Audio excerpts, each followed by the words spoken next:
Well, first I want to thank the three senators I'm joined with today for their leadership. And we've worked together previously on infrastructure. The four of us have. Last Congress as the chairman of the Environment and Public Works Committee, and Roger being an active member of that committee, and Shelley, we worked on all of these things. And Roger, from the commerce standpoint, as chairman, worked with me. Shelley, you did the transportation component of the subcommittee of the Environment and Public Works Committee, focused on what we believe truly to be infrastructure.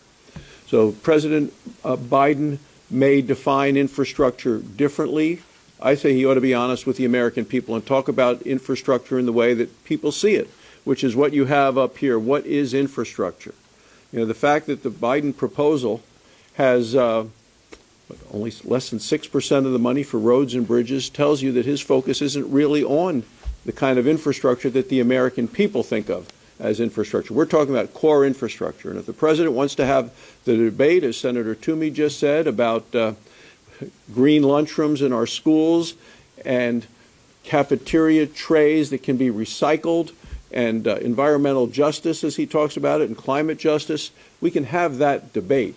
But what we ought to do is make sure we're focusing on the needs of the American people. Now, he puts more money in his proposal for electric vehicles than he does for roads, bridges, ports, airports, and waterways combined.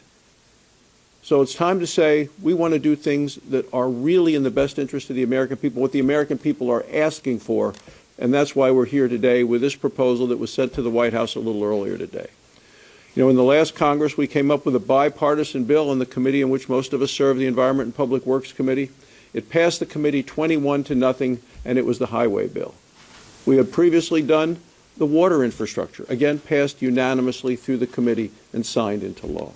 So there are ways to do this in a bipartisan way, and I would suggest that that template that we did last Congress got 21 out of 21 votes in the Environment and Public Works Committee, including all of us and Bernie Sanders and every Democrat, ought to be the basis for which we build an infrastructure plan. And when you take a look at that, there was a climate title included.